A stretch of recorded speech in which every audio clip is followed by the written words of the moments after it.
The storage room in your mind. Before we start, I want you to imagine something. Imagine you walk into a storage room. There are boxes everywhere. Clothes you haven't worn in years, photographs, old letters, objects belonging to people you used to know, things from a version of your life that doesn't even exist anymore.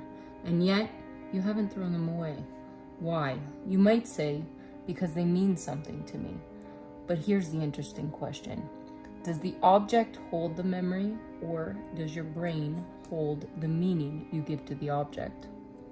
Because if that object disappeared tomorrow, would the memory disappear with it? Or would your brain simply rewrite the story? This is where things get psychologically interesting, because trauma can complicate the relationship between memory, identity, objects, and the characters we create around our experiences. Sometimes we don't consciously think about something for years. It's sitting in a box, buried in a closet, hidden in a basement, stored on a hard drive. We aren't looking at it. We're not talking about it. We're not even consciously remembering it. And yet somehow it's still part of our character, the character of you.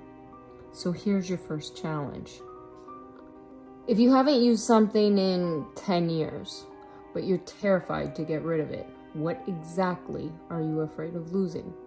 The object, the memory, the person you were, or the evidence that the person you were actually existed? Now, let's take it a step further.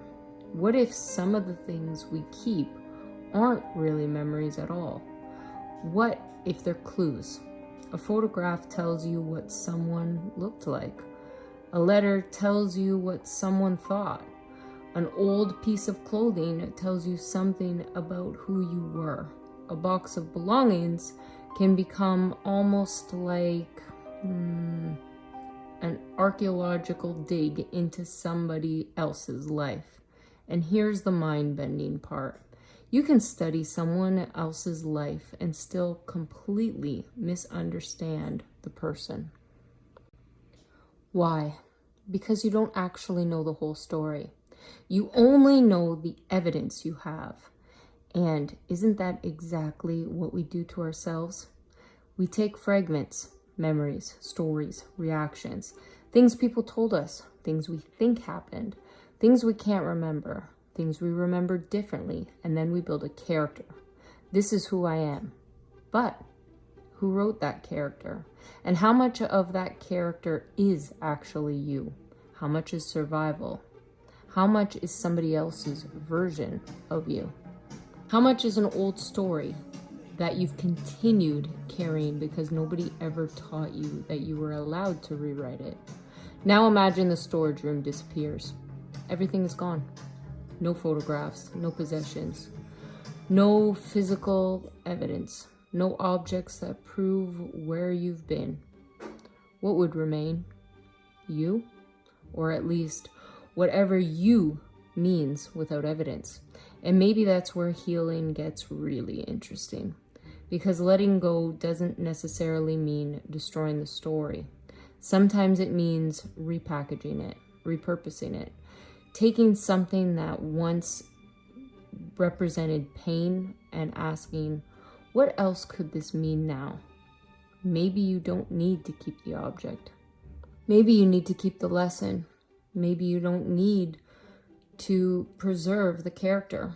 Maybe you need to understand why that character had to exist. Because here's the experiment we're about to run.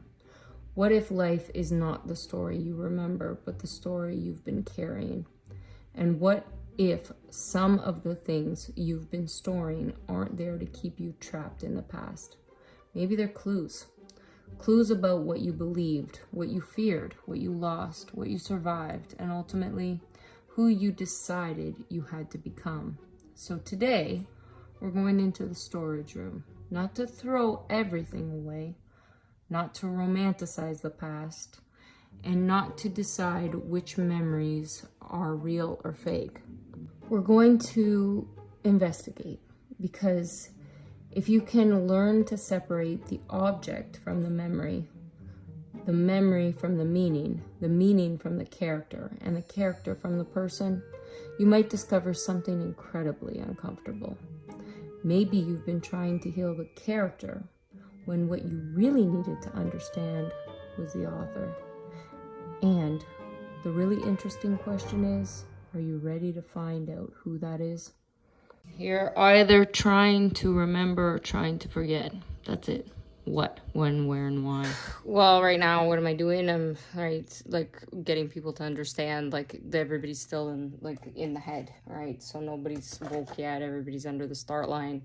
It's just imaginary game. But if it, like, on your guy's side, if anybody thought they did anything, they haven't, because this represents the mirror. I'm trying to get the whole world to understand that. That's why there's like a real game board, but it's like serious. I think that people chasing this Da Vinci Code, I don't think they really like had a sense of what it was.